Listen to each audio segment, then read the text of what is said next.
এই ভিডিওটা কালকে রাত্রে করেছিলাম, যেহেতু আমাদের নিমন্ত্রণ ছিল, সারাদিনই নিমন্ত্রণ ছিল, কিন্তু যেতে পারিনি। আজকে তোমাদের সঙ্গে আমি শেয়ার করছি ওখানে গিয়ে কি করেছি না করেছি, সমস্ত কিছুটাই শেয়ার করব। আর নিমন্ত্রণটা হলো আমার শ্বশুর মশাইয়ের বন্ধুর বাড়িতে পুজো। তো সবাইকে নিমন্ত্রণ করেছে, যেমন মাম্মামদেরকে, আমাদেরকে, সবাইকে। সকাল থেকে যেহেতু নিমন্ত্রণ ছিল, যেহেতু যেতে পারিনি, তার রাত্রে তো যেতেই হবে। আর জানো তো, আমার কিন্তু রাত্রে যাওয়ার অত প্ল্যান ছিল না। তারপরে তো মাম্মাম চলে আসলো, এসে তারপরে বললো যাবি না?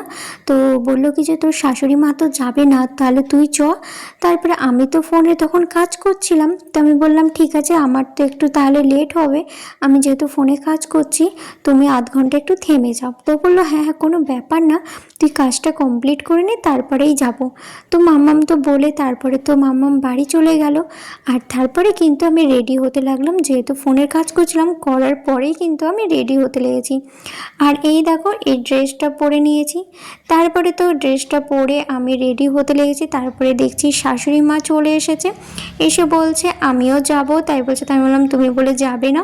তো বললো না, বাবা বলছে যাওয়ার জন্য বারবার করে, তার জন্য যাব। আর আমি শাড়ি পরবো না, আমি কিন্তু চুড়িদার পরেই যাব।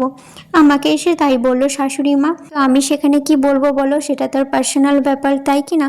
তো যাই হোক, অনেক কিছুই বলে ফেললাম। তারপরে কিন্তু আমরা রেডি হয়ে সবাই মিলে বেরিয়ে পড়লাম, যেমন মাম্মাম, পিসন, বাড়ির সবাই ফ্যামিলির একসাথে। কিন্তু যেহেতু আমাদের বাড়ি থেকে একদমই কাছে বাবার বন্ধুর বাড়িটা, তো আমরা হেঁটে হেঁটেই চলে গেছি। কিন্তু তারপরে আমি কিন্তু কোনো ভিডিও করিনি, একদম ওদের বাড়িতে গিয়ে ডাইরেক্ট ভিডিও করেছি। আর গিয়েই তোমাদেরকে দেখালাম, আমিও সবার সঙ্গে কিন্তু তোমাদের আলাপ করে দিলাম। যেমন ওদের বাড়িতে দেখলে দুটো ডগ, আর এমনকি ফিশ মাছ আছে। তো আমার তো খুবই ভালো লাগে মাছ, আমি খুব পছন্দ করি। তাদের সঙ্গে তোমাদেরকে একটু শেয়ার করলাম, দেখিয়ে দিলাম।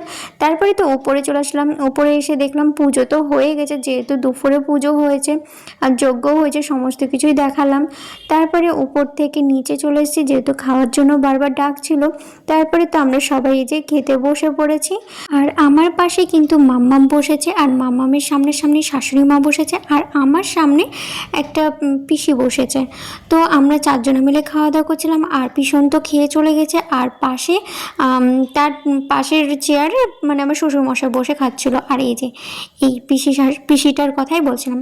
তো যাই হোক, আমরা খাওয়া দাওয়া কমপ্লিট করে তারপরে এই যে আবার একটু রুমে আসলাম। রুমে এসে দেখছি এদেরকেও খেতে দিয়েছে, এদেরকে চিকেন দিয়ে ভাতটা মেখে দিয়েছে। তো একজন তো খাচ্ছিল, আর একজন তো বসে বসেই দেখছিল। যে যে খাচ্ছিল দেখছো, কালো কুকুরটা, ও কিন্তু চিকেনগুলোই দেখছি বেছে বেছে খেয়ে নিল, ভাত কিন্তু খেলো না। আর পাশে যে সাদা ডগিটাকে দেখলে, ওই ডগে কিন্তু খাচ্ছিল না, ও চুপচাপ বসেছিল। আর এখানে দেখো টিয়ে, একটাই টিয়ে।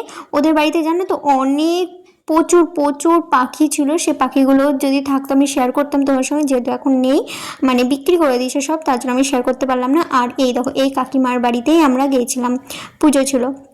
তো যাই হোক, তারপরে কিন্তু আমি বসেছিলাম, যেহেতু আমার বর যায়নি, তাই আমাকে কাকিমাটা বলছিল তুই কিন্তু তোর বরের জন্য প্রসাদ নিয়ে যাবি, তাই বলছিল। তো তার জন্য কিন্তু বসেছিলাম। তারপরে প্রসাদ নিয়ে আমরা সবাই চলে আসলাম। আর রাত তখন 11টা বেজে গিয়েছিলো, ওই 11:30 বাজতেই যাচ্ছিল। তারপরে বাড়িতে আসার পরে বরকে প্রসাদ দিয়ে দিলাম খেতে, তারপরে নিজে ফ্রেশ হলাম। আর ভিডিওটা কেমন হয়েছে অবশ্যই তোমরা কমেন্ট করে জানিও। তোমরা সবাই ভালো থেকো, সুস্থ থেকো। আজকের মতো ব্লগটা এখানেই শেষ করছি। Tata, bye bye.